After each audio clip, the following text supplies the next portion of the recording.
I've spent some time over the last few weeks, it's June 16th, 2022, by the way, writing a couple of articles for The Telegraph, one of which I'm going to read to you today, called Butchers and Liars. We are sacrificing our children on the altar of a malicious far-left ideology. The medical profession is crumbling in response to radical transgender activists. There's good evidence that many ancient societies sacrificed children to their gods. Parents in ancient Phoenician colonies in Carthage, Sicily, Sardinia, and Malta slew their offspring prior to cremating them, hoping that the gods would hear their voices and bless them.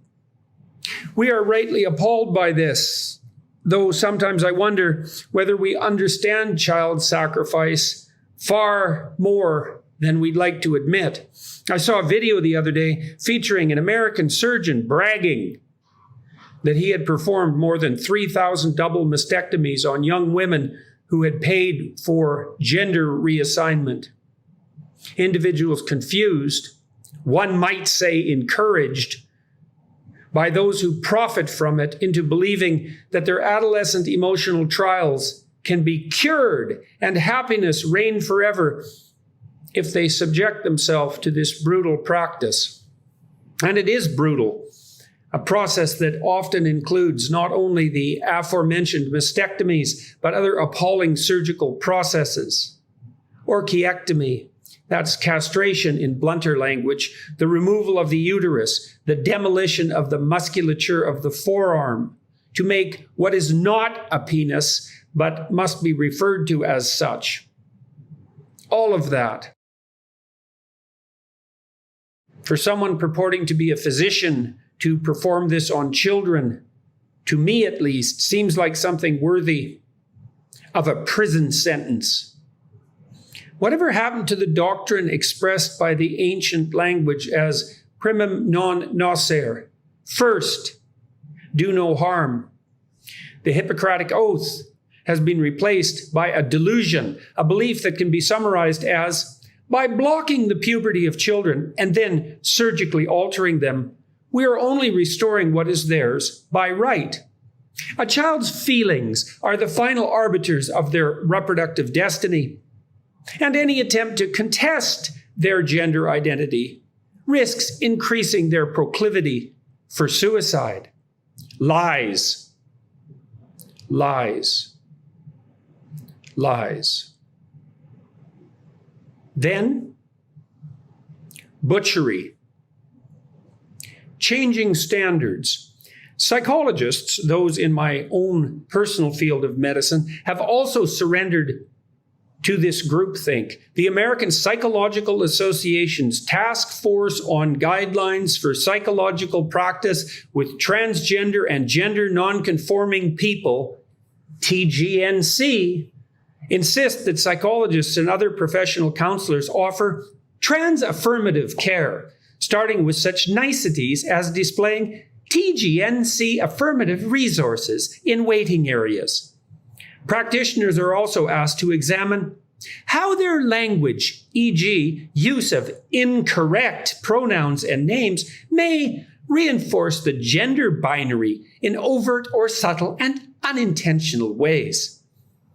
These guidelines first read like a manual of indoctrination written by Marxist ideologues, and second, like a document designed to undermine and destroy the practice of therapy itself. But at an alarming rate, these guidelines have transformed themselves into punitive laws governing what a psychologist or counselor may say and think in relation to their clients.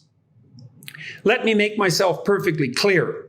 Speaking as a professional, whether in America, Britain, or anywhere, it is not the place of a therapist to affirm or conversely to deny the identity of anyone whom they admit into their care.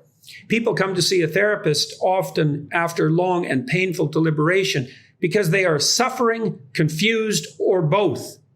The job of that therapist is to listen, to question, and to proceed with due caution, neither providing cheap advice and thereby stealing their clients' successes or heaping failure upon them, nor assuming special knowledge of the proper outcome for a given individual.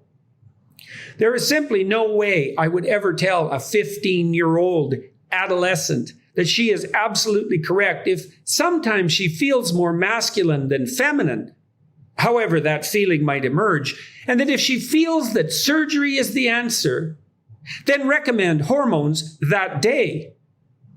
I would instead spend many weeks, even perhaps many months or years, listening to her unwrap her story, using caution as my watchword, and help her to come to some thorough and well-developed understanding of both her autobiographical history and her destiny. That is not affirmation, and neither is it denial. How could I possibly dare to do either when someone has come to me because they are mixed up and desperate, a state of twinned experience indicating a profound confusion about identity itself? Radical new guidelines. I am focusing on the American Psychological Association, APA, because it is the body charged with establishing the norms and ideals for clinical practice in the most populous democracy on earth. Principles that will and are spread around the West more broadly, including in Britain. Some of their guidelines are appalling enough to deserve dissection. Guideline 1. Psychologists understand that gender is a non-binary construct that allows for a range of gender identities and that a person's gender identity may not align with sex assigned at birth. I don't understand this radical postmodern definition of gender, one that rests on a person's deeply felt or inherent sense of being one sex over another, regardless of biology. Psychologically, it is indisputably the case that a non-trivial proportion of males have a feminine temperament, which essentially means that they experience higher levels of negative emotion, such as anxiety and the analogs of pain, grief, frustration, disappointment, depression, and are more agreeable, compassionate, polite than typical males. And equally true that a non-trivial proportion of females have a masculine temperament. But this does not change how, objectively, professionals should measure a person's gender. Psychologists once cared if measurement followed standard practices of validity and reliability. Try reading, for example, a document published by the APA itself in 2014, where you will learn that a psychologist worthy of his salt is obliged to utilize constructs, i.e., terms such as gender, in a technically appropriate manner. This means, at the very least, that fundamental attributes must be measurable and measured properly. But all that goes out the window when we're discussing the magic of gender now, which is entirely subjectively defined, even though that insistence indubitably contravenes the earlier standards. But feelings über alles, folks, and it's no joke, particularly if you're 15 and have undergone surgery that makes you incapable of reproducing, often to foster someone else's sense of moral superiority or sense of self-attributed compassion, a word that increasingly makes me shudder when I encounter it. New doctrines. Psychologists are also now adopting the simple-minded and anything but revolutionary doctrine of intersectionality without question. And what is that doctrine? Nothing more than the claim that human beings are characterized by identities that span multiple dimensions. Any given person has a race, ethnicity, sex, temperament, 5 dimensions there alone, intelligence level, etc. We've known that forever.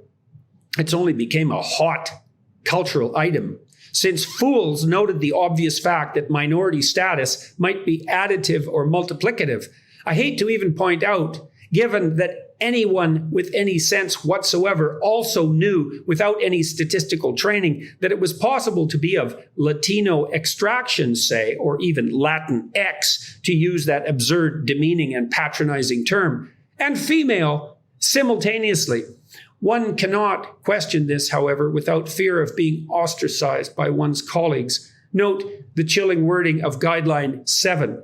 Psychologists understand the need to promote social change that reduces the negative effects of stigma on the health and well-being of TGNC people.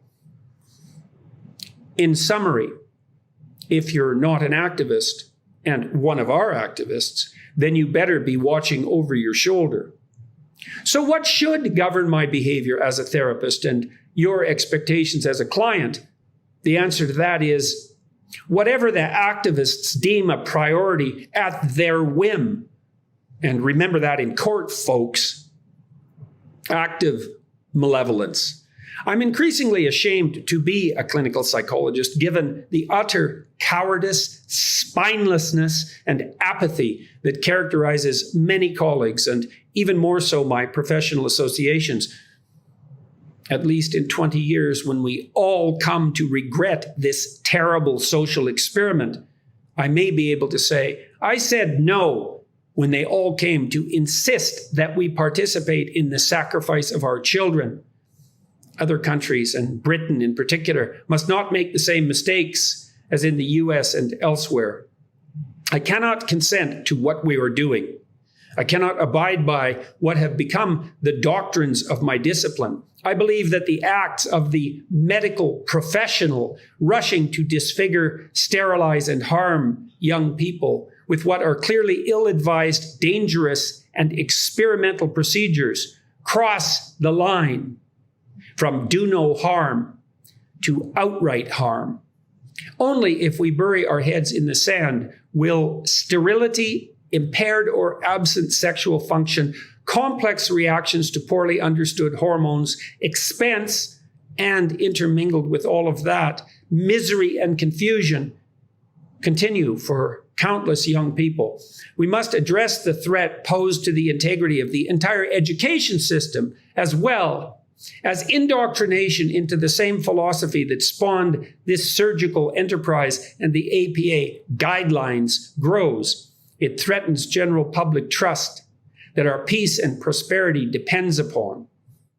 And, by the way, it will most definitely be the case that a disproportionate number of children freed from their hypothetical gender confusion would have grown up to be physically intact and fully functional gay adults. Need I point out that this unpalatable fact makes a mockery of any claim that the extended alphabet world of the LGBTQ plus coterie in any sense constitutes a homogeneous and unified community. We have crossed the line from ideological possession to active malevolence, and we are multiplying our sin. There's an intersection for you, by attributing our appalling actions to compassion. Heaven help us. Truly.